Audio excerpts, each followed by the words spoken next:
Salut, je m'appelle Charles Ariel. Mon travail, c'est d'aider les gens à reprendre les commandes de leur vie. Et aujourd'hui, dans cette vidéo, on va voir quels sont les 3 niveaux de responsabilité. Quels sont les 3 niveaux de responsabilité par rapport à ta vie que tu peux avoir. Et en quoi c'est essentiel d'être au clair sur ça, c'est que ton degré de responsabilité définit ton niveau de kiff dans ta vie et comment tu vas expérimenter ta vie. Et plus tu vas avoir la responsabilité de ta vie, plus tu vas kiffer. On va présenter les 3 modes.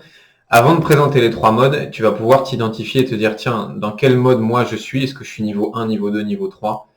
On traverse les 3 niveaux au fur et à mesure de notre vie et de nos journées et de nos semaines. On n'est pas un seul niveau, on a une prédominante, mais ça nous arrive à certains moments d'être dans les 3 niveaux. Le premier niveau de responsabilité, qui est le niveau le plus bas, et donc celui qui va te donner un niveau d'épanouissement très très faible, c'est le niveau victime. Quand je dis victime, c'est pas un jugement, c'est pas une critique.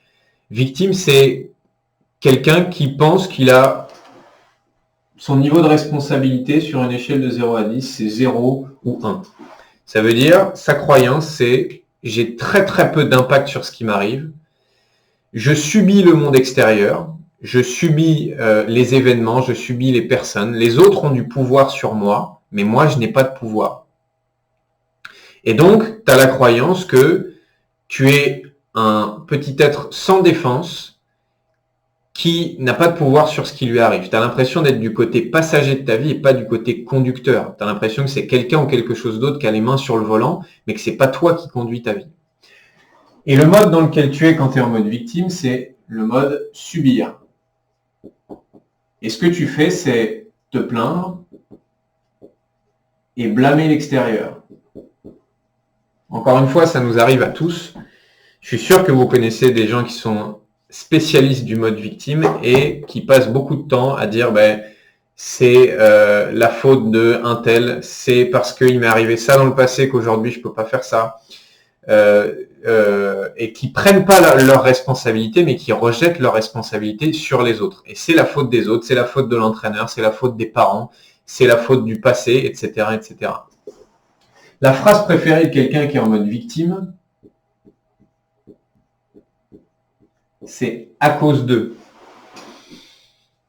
À cause de ce qui s'est passé dans mon enfance, aujourd'hui, j'ai pas confiance en moi. À cause du fait que mon entraîneur m'ait pas entraîné comme je voulais, aujourd'hui, c'est pour ça que j'ai pas le niveau que j'aimerais avoir. C'est quelqu'un qui va toujours trouver des excuses pour dire c'est pas de ma faute, c'est pas ma responsabilité, c'est la responsabilité de l'extérieur. Forcément, ton niveau de pouvoir sur ta vie, il va être aussi très faible, il va être de 0 à 1. Tu as l'impression de pas contrôler du tout ce qui t'arrive et d'être en pilotage automatique. Et forcément, quand tu es en pilotage automatique, que tu as la sensation que c'est l'extérieur qui décide et pas toi,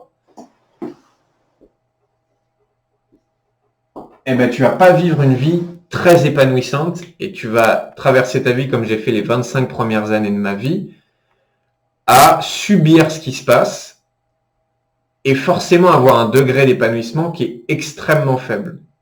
Voilà pour le premier niveau. Encore une fois, on traverse les 3 niveaux tout le temps et ça m'arrive encore aujourd'hui d'être parfois en niveau victime quand je discute avec quelqu'un, me dire ouais mais c'est de sa faute, ouais mais c'est parce qu'il a fait ça que je réagis comme ça, etc., etc.